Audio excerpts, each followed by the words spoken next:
Hello दोस्तों, नमस्कार, राधे राधे। दोस्तों, हमारे भक्ति सागर चैनल में आप सभी का स्वागत है। हम आप लोग को फिर से एक नई कहानी सुनाने जा रहे हैं। मनुष्य का भाग्य कब लिखा जाता है, चलिए सुनाते हैं। माता पार्वती ने एक बार भगवान शिव से मनुष्य के भाग्य को लेकर एक प्रश्न किया और कहा, हे प्रभु, मैं जानना चाहती हूँ कि क्या मनुष्य का भाग्य पहले से ही तय किया जाता है।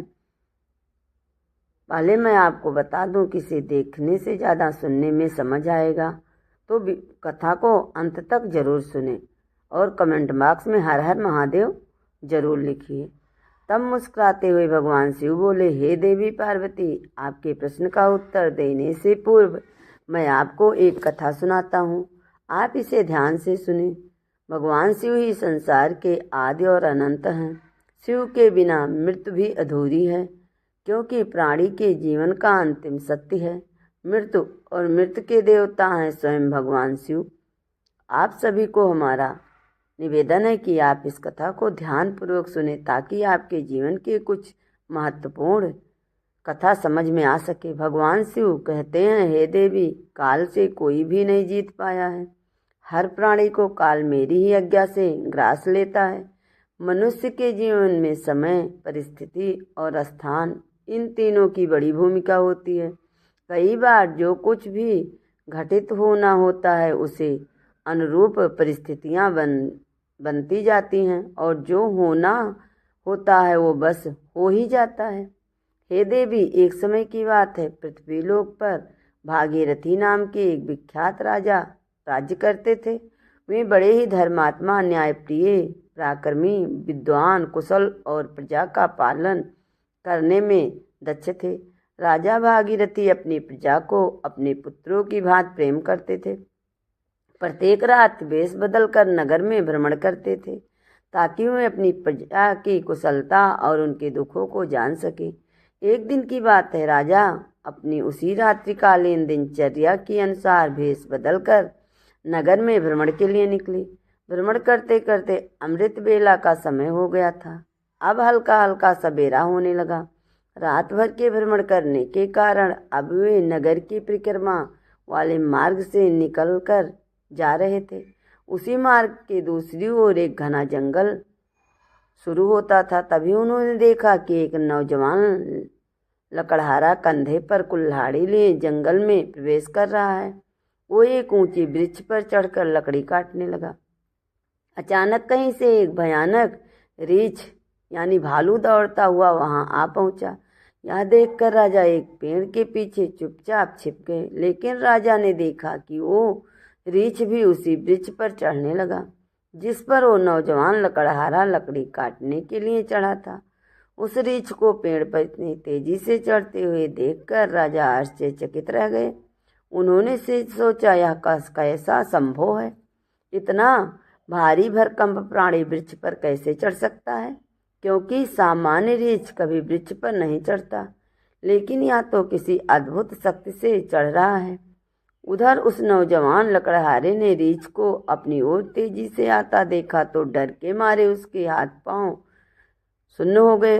भय से कांपते हुए उसके हाथ से वृक्ष की टहनी छूट गई। वह धड़ाम से जमीन पर गिर पड़ा, और जैसे ही वह गिरा उसी क्षण उसके प्राण पखेरु उड़ गए। अब जब वो भयानक रीछ पेड़ से नीचे उतरा तो अचानक वो देखते ही देखते एक सुंदर स्त्री का रूप धारण कर गया और पास ही स्थित एक कुएं के पास जाकर बैठ गया, मानो किसी का इंतजार कर रही हो। राजा भगीरथ यह देखकर भीतर तक हिल गए थे। उन्होंने अपनी आंखों पर विश्वास नहीं हो रहा था। उनकी सारी थकान, सारा आलस और नींद एक क्षण में उड़ गई, क्योंकि उन्होंने अपनी आंखों से देखा था कि कैसे वो भयानक प्राणी एक स्त्री में बदल गया। अब उनका मस्तिष्क अनेक प्रश्नों में घिर चुका था। राजा ने ठान लिया कि मैं इसका पीछा करूंगा और जानूंगा कि यह रहस्य क्या है। वे दूर खड़े होकर उस स्त्री पर दृष्टि टिकाए देख रहे थे। अब वो क्या करती है? थोड़ी देर बाद राजा के दो सिपाही जो रात्रि गश्त पर थे वहां से गुजर रहे थे। संयोग की बात यह थी कि दोनों सगे भाई थे। जब छोटे भाई की दृष्टि उस कुएं के पास पड़ी स्त्री पर पड़ी तो उसे देखते ही वो उसके रूप पर मोहित हो गया और वह बोला, भैया, वो जो सुंदर कन्या वहाँ बैठी है ना, उसे देखते ही मेरे हृदय में प्रेम जाग उठा है। मेरा मन कहता है कि वही मेरी योग्य वर वधू है, मैं उससे विवाह करना चाहता हूँ। बड़े भाई ने जब उसकी बात सुनी तो उसने भी कन्या की ओर देखा और वह भी उसी क्षण उसके सौंदर्य पर मोहित हो गया। और बड़ा भाई भी बोला, अरे छोटे, बड़े के होते हुए तो कैसे विवाह कर सकता है? मैं तुझसे बड़ा हूँ और मुझे भी उससे प्रेम हो गया है, इसीलिए विवाह तो मैं ही करूँगा। तब छोटा भाई बोला, भैया लेकिन पहले मैंने उसे देखा है, इसीलिए विवाह का अधिकार मेरा है। अब दोनों भाई आपस में विवाद करने लगे। अभी बड़े भाई ने समझदारी दिखाते हुए कहा, हम व्यर्थ ही झगड़ रहे हैं, क्योंकि ना हम इस कन्या से ही पूछ लें कि वो हम दोनों में से किसे पसंद करती है। वो जिससे विवाह करना चाहे हम दोनों उसे स्वीकार कर लेंगे। यह निर्णय लेकर दोनों भाई उस कन्या के पास पहुँचे। बड़े भाई ने पूछा, हे सुंदरी, आप कौन हैं और यहाँ क्या कर रही हैं? तब उसने के पूछने पर स्त्री ने मधुर स्वर में बोला, मेरा नाम रूपा है, मैं पास ही के गांव में रहती हूँ। मैं अपने पति की तलाश में इस जंगल में भटक रही हूँ। मेरा छोटा भाई बोला, क्या हुआ, हमें बताओ, तुम्हारा पति कहाँ है? हम दोनों मिलकर उसकी खोज में तुम्हारी मदद करेंगे। तब रूपा ने हल्की सी मुस्कान के साथ शर्माते हुए कहा, अरे नहीं, अभी तो मैं कुंवारी हूँ, मैं योग्य वर की तलाश में निकली हूँ और इस संसार में मेरा कोई नहीं, एक माँ थी, वह भी कुछ दिनों पहले चल बसी। इस पर छोटा भाई उत्साहित होकर बोला, वाह, कितना सुंदर संयोग है, हम दोनों भाई भी अविवाहित हैं। यदि तुम चाहो तो हम दोनों में से किसी से एक से विवाह कर सकती हो। तब मुस्कुराते हुए उस लड़की ने कहा, अरे मुझे तो आप दोनों ही पसंद हैं, आप ही तय कर लो मैं किससे विवाह करूं। तब बड़े भाई ने कहा, हम दोनों भी इसी उलझन के साथ तुम्हारे पास आए हैं, अब क्या करें? तब लड़की बोली, ठीक है, इसका निर्णय ही मैं कर ले देती हूँ, मैं तुम दोनों में से एक से विवाह करूँगी, लेकिन मेरी एक शर्त है। दोनों भाई एक साथ बोलो, हमें क्या करना है? तब वो कुंवारी लड़की बोली, तुम दोनों में से जो भी अधिक बहादुर और शक्तिशाली है, मैं उसी से विवाह करूँगी। इतना सुनते ही दोनों भाई स्वयं को एक दूसरे में श्रेष्ठ और बलवान सिद्ध करने की इच्छा से आपस में युद्ध करने लगे। लड़ते लड़ते उन्होंने अपनी तलवार निकाल ली और फिर छोटे भाई ने बड़े भाई के पेट में तलवार घुसेड़ दी और वहीं बड़े भाई ने भी पलट करते हुए छोटे भाई का गला काट दिया। इस प्रकार तड़प तड़प कर दोनों भाइयों ने अपने ही हाथों प्राण गंवा दिए। तभी वह लड़की जोर से हंसने लगी और वहां से उठकर घने जंगल की ओर चल दी। वही दूसरे ओर राजा को एक और गहरा सदमा लगा।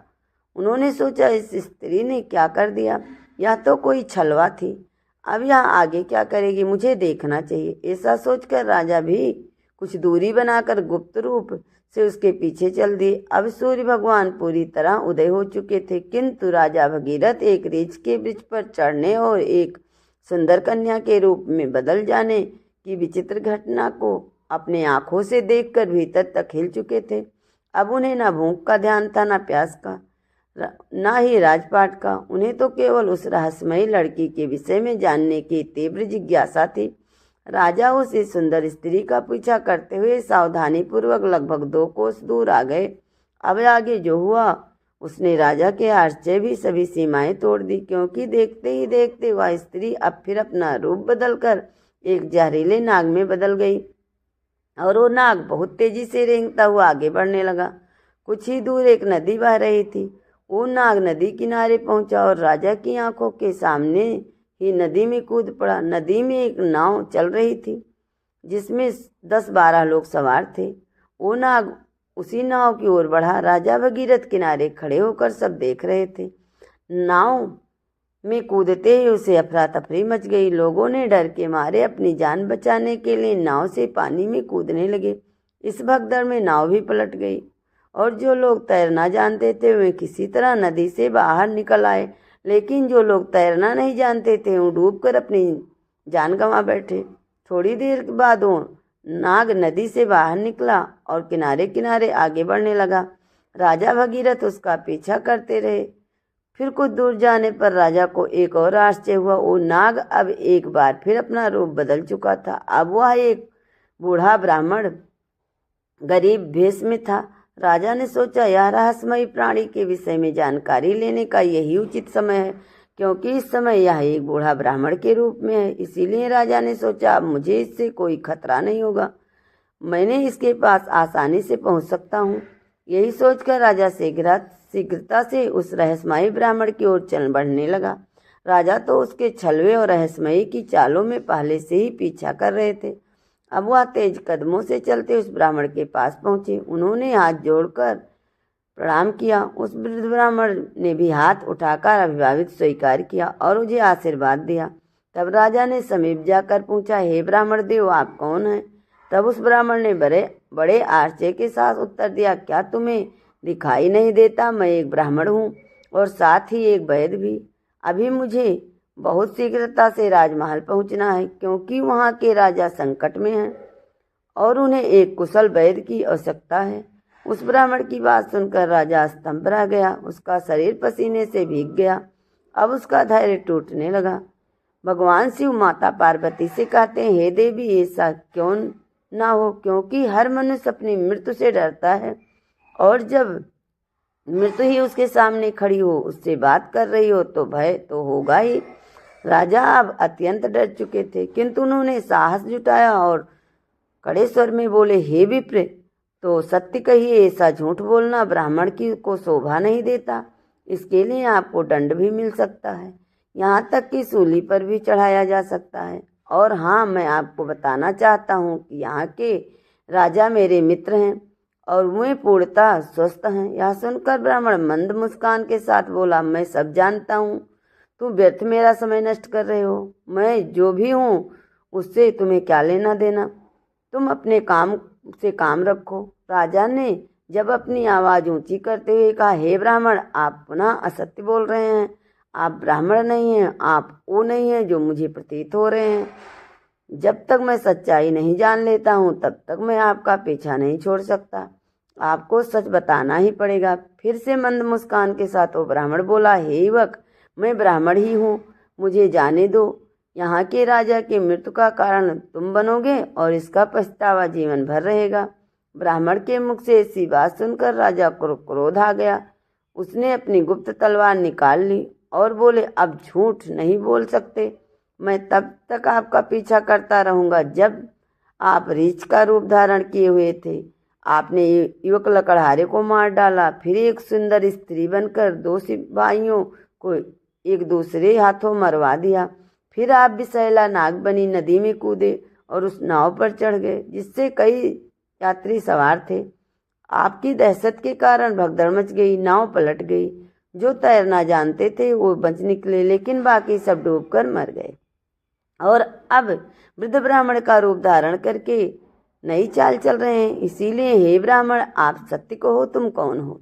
राजा की तीखी बातें और तलवार की नोक को देखकर ब्राह्मण शांत रहा और बोला, हे युवक, मैं ना बताऊं तो तुम क्या कर लोगे? राजा ने तलवार को उसके निकट कर दी और बोले, अब तुम परिणाम भुगतने के लिए तैयार हो जाओ, क्योंकि अब तुम कई लोगों की हत्या करने के लिए दोषी हो। इसीलिए तुम्हें राज दरबार में प्रस्तुत कर सूली पर चढ़ाया जाएगा। तुम नहीं जानते कि यह सम्राट भागीरथी का राज्य है, जो एक न्यायप्रिय राजा है। तुम यहाँ से जीवित वापस नहीं जा सकते। इसीलिए तुम्हारी भलाई इसी में है कि अपने असली रूप में आओ, अपनी सच्चाई मुझे बता दो। तब भगवान शिव कहते हैं, हे देवी पार्वती, राजा की ऐसी बातें को सुनकर वृद्ध ब्राह्मण जोर जोर से ठहाके लगाकर हंसने लगा और बोला, हे राजन, मैं जानता हूँ कि यह नगरी सम्राट भागीरथी की है, जो एक महान प्रतापी और धर्मनिष्ठा राजा है। और मैं यह भी जानता हूँ कि वह तुम ही हो, विश्वविख्यात सम्राट भागीरथी। किंतु अब तुम भी एक बात जान लो, तुम मुझे नहीं मार सकते, बल्कि एक दिन ऐसा आएगा जब मैं ही तुम्हें मरने के लिए विवश कर दूंगा।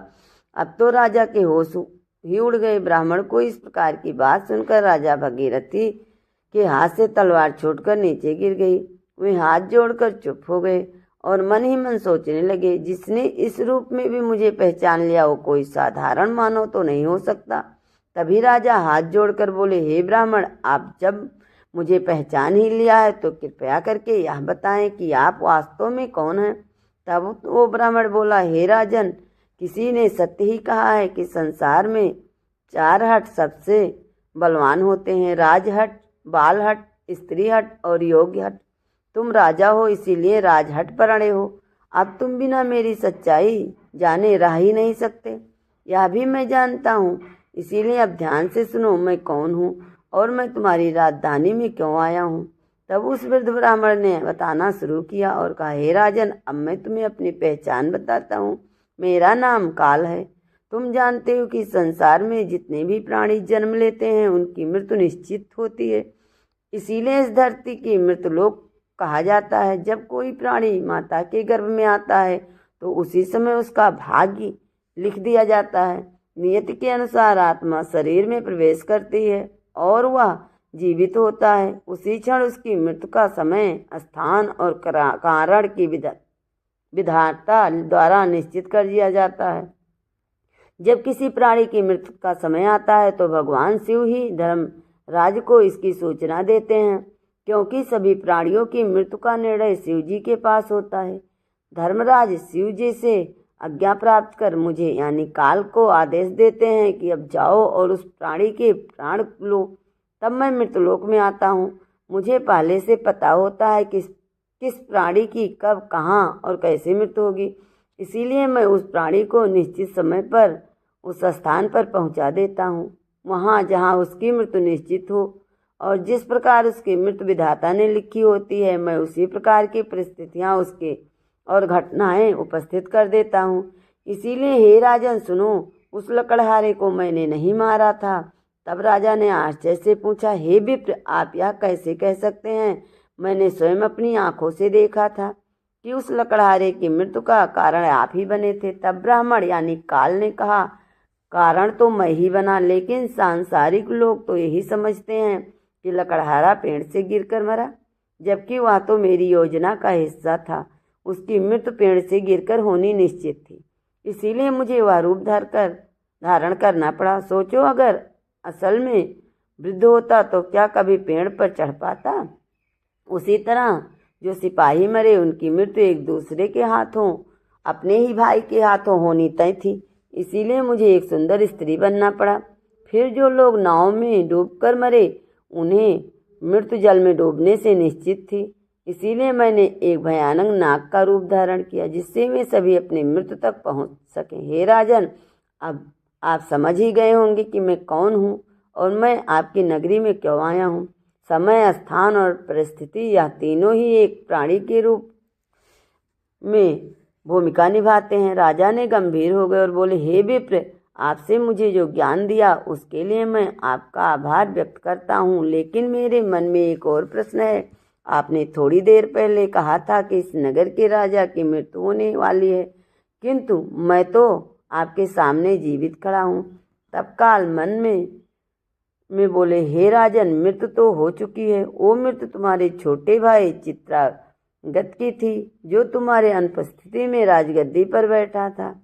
शत्रु राज के एक गुप्तचर ने जब उस पर बाण चला दिया, और क्योंकि तुम्हारे राज्य के नियम के अनुसार तुम्हारी अनुपस्थिति में वही राजा माना जाता था जो गद्दी पर बैठा हो, इसीलिए मृत्यु राजा की ही मानी गई और तुम यहाँ मेरे साथ व्यर्थ की उलझने में पड़े रहे।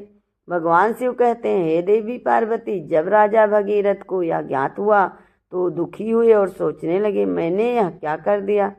तब ब्राह्मण रूप काल ने कहा, हे राजन, यह तो सब पूर्व निर्धारित था। तुम तो केवल इस नाटक के एक पात्र हो, जो होना था हो कर रहेगा। अब शोक करने से कुछ नहीं बदलेगा। तुम्हारी आयु अभी शेष है, अब तुम लौट जाओ और अपना राज्य संभालो। तब राजा बोले, हे यमदूत, मुझे क्षमा करें, मैं आपको पहचान नहीं सका, लेकिन अब मैं एक अंतिम प्रश्न पूछना चाहता हूँ। क्या आप मेरी मृत्यु के विषय में बता सकते हैं? तब ब्राह्मण मुस्कुराते हुए बोले, पूछो राजन, मैं तुम्हारी शंका दूर कर दूंगा। तब राजा बोले, आप मुझे यह बता सकते हैं कि मेरी मृत्यु कब होगी? तब यमदूत ने कहा, नहीं, एक सामान्य व्यक्ति के लिए यह बात जब तक गुप्त रहती है तभी तक वह संसार में विलीन होकर जी सकता है, अन्यथा वो मृत्यु से पहले पल पल तड़प कर मरता है। क्योंकि चिंता और चिता में कोई अंतर नहीं है। चिंता तो केवल एक ही बार 100 को भस्म कर देती है, किंतु चिंता हल पर मन और शरीर को जलाती है। लेकिन राजा ने घोर हठ के कारण ब्राह्मण ने कहा, हे राजन, जिस प्रकार से तुमने मेरे साथ रहकर दूसरों और अपने छोटे भाइयों की मृत्यु के विषय में सुनकर भी धैर्य नहीं छोड़ा, उससे मुझे प्रतीत होता है कि तुम एक ज्ञानी और धैर्यवान पुरुष हो। इसीलिए मैं तुम्हें तुम्हारी मृत्यु के विषय में बताता हूँ। हे राजन, ध्यानपूर्वक सुनो। तुम्हारी मृत्यु आज से ठीक 1 वर्ष बाद सूली पर चढ़ने से होगी, और विशेषत यह मृत्यु इसी नगरी के भीतर तुम्हारे अपने राजमहल में घटित होगी। तुम इस मृत्यु को खुशीपूर्वक स्वीकार करना। इतना कहकर वो ब्राह्मण एक चील का रूप धारण कर वहां से उड़ गया। दूसरी ओर राजा अपने महल लौटकर अपने छोटे भाई चित्रागत का अंतिम संस्कार करते हैं और राज्य कार्य को पुनः व्यथित रूप से संभालने लगते हैं। धीरे धीरे वे यमदूत के साथ हुई सारी घटनाओं को भूलने लगते हैं। इसी तरह 6 महीना बीत जाता है। फिर एक रात अचानक राजा घबराकर नींद से उठ जाते हैं। उन्हें मृत्यु की आहट महसूस होने लगती है। इस पर भगवान शिव कहते हैं, हे देवी, मनुष्य चाहे कितना भी निडर हो क्यों ना हो, परंतु जब उसे अपनी मृत्यु का पूर्वाभास हो जाए तो वह उससे बचने के लिए कोई न कोई उपाय ही ढूंढ निकालता है। राजा ने भी ऐसा ही किया। अगली सुबह राजा दरबार में अपने मंत्रियों से कहते हैं, मंत्री, एक भविष्यवाणी के अनुसार आज से ठीक 6 महीने बाद मेरी मृत्यु मेरे ही महल में सूली पर चढ़ने से होगी। अतः आप लोग ऐसा उपाय खोजें जिससे यह मृत्यु टाली जा सके। कुछ समय बाद एक प्रमुख मंत्री ने सुझाव दिया, महाराज, यदि हम राजभार में सभी नुकीली वस्तुएं जैसे सूली, भाले, चाकू, कटार आदि का पूर्णतः बहिष्कार कर दें और उन्हें राजनगर से बाहर निकाल दें तो शायद आपको सूली पर चढ़ाया ही ना जा सके। मंत्री की यह सलाह राजा को और सभासदों को बहुत पसंद आई। वे वैसा ही करते हैं। राजा भगीरथ अब थोड़े शांत हो जाते हैं, किंतु मृत्यु के भय से उनके भीतर अब भी जीवित रहता है। इस भय के कारण अब उन्हें नींद नहीं आती। वो मन में बहलाने के लिए नए नए शौक अपनाने लगे। इसी तरह बीतते हुए वह दिन भी आ जाता है। इसके अगले दिन भविष्यवाणी के अनुसार राजा की मृत्यु होनी थी। अब राजा और भी अधिक व्याकुल हो जाते हैं। उन्हें समझ में नहीं आता क्या करें। वे सोचते हैं, क्यों ना आज ही रात राजमहल से बाहर ही रहा जाए। हो सकता है यदि मैं महल में ना रहूं तो भविष्यवाणी झूठी साबित हो जाएगी। यह सुनकर वे मध्य रात में एक गरीब भिखारी का भेष धरकर चुपचाप महल से बाहर निकल पड़ते हैं और नगर की गलियों में घूमने लगते हैं। अब कई दिनों की नींद न लेने के कारण वे थक जाते हैं। तभी वे एक घर में चुपचाप घुस जाते हैं। वो घर एक दर्जी का था और राजा और रानी के विशेष वस्त्र सिलने का कार्य करता था। राजा उस घर में चुपचाप एक कोने में जाकर सो गए। अब रात्रि का अंतिम पहर बीत गया। राजमहल में किसी को यह बात ज्ञात नहीं था कि राजा कहाँ है, क्योंकि कई दिनों से वे अपने कक्ष से बाहर नहीं निकले थे। सब यही समझ रहे थे कि महल में अभी भी अपने कक्ष में विश्राम कर रहे होंगे। उधर उन दर्जी के घर में कुछ चोर आते हैं और राजा रानी के लिए सिल रहे बहुमूल्य राजसी वस्त्र चुरा कर भाग जाते हैं। जब अगली सुबह दर्जी को यह घटना पता चलती है तो घर के कोने में सो रहे उस व्यक्ति को, जो कि राजा थे किंतु भिखारी के भेष में थे, चोर समझ बैठा कि बिना पहचाने वह राजा को बांधकर सीधे राज दरबार में ले जाता है। अब राजमहल में राजा भागीरथ का पुत्र, जो अब युवावस्था में था, पिता की अनुपस्थिति में राजगद्दी पर बैठा था। उसने बिना जांच पड़ताल के उस भिखारी को चोर मानकर सिपाहियों को आदेश दिया कि इसे सूली पर चढ़ा दो। यह सुनकर राजा चौंक कर उठ बैठते हैं। चारों ओर का वातावरण देखकर उन्हें समझ आ जाता है कि वो स्वयं ही अपने पुत्र के द्वारा दिए गए मृत्यु के आदेश में फंस चुके हैं। यह वह दिन था जिसकी भविष्यवाणी 1 वर्ष पहले ब्राह्मण ने दी थी। राजा ने तुरंत दरबार में अपने मंत्रियों को सारा बात बताया और कहा, हे मंत्रीगण, हम एक धर्म संकट में हैं। ना तो हम अपने पुत्र का आदेश अपमान करना चाहता हूँ, ना ही मृत्यु का वर्णन करना चाहता हूँ। अब आप ही कोई उपाय बताइए। तब मंत्री ने उस दर्जी को बुलाया और सभा में संबोधित करते हुए कहा, राजन, आपके आदेश की मर्यादा बनी रहे और महाराज के प्राण भी सुरक्षित रहें, इसके लिए हम इसे सूली के स्थान पर एक सुई की नोक पर बैठा देते हैं। इससे आदेश की पूर्ति भी हो जाएगी और किसी की मृत्यु भी नहीं होगी। यह बात सभी को उचित लगी। समय के अनुसार राजा को सुई की नोक पर बैठाया गया, परंतु होनी को कुछ और मंजूर था। जैसे ही राजा सुई की नोक पर बैठे, वो सुई उसकी पीठ में चुभ गई, रक्त बहने लगा और वैद्य बुलाए गए। तब तक बहुत देर हो चुकी थी। धीरे धीरे राजा का शरीर शिथिल हो गया और वह तड़पते हुए अपने प्राण त्याग दिए। भगवान शिव माता पार्वती से कहते, हे देवी, मनुष्य अपने भाग्य को चाहे कितना भी बदलना चाहे, परंतु जो होना निश्चित है वो होकर ही रहता है। यही कारण है कि परमेश्वर ने मनुष्य को भविष्य जानने की शक्ति नहीं दी, ताकि वर्तमान की वो संकेत प्रत्येक प्राणी को अपने कर्मों के पथ पर चलना चाहिए, धर्म का पालन करना चाहिए और हर क्षण को भगवान के नाम में समर्पित करते हुए जीना चाहिए। यही सच्चा जीवन है। तो आज की आपकी कहानी, मेरी कहानी आप लोग को कैसी लगी कमेंट में हर हर महादेव जरूर लिखिएगा। और मेरी कहानी लंबी है, फिर भी पूरी कहानी आप लोग सुनिएगा।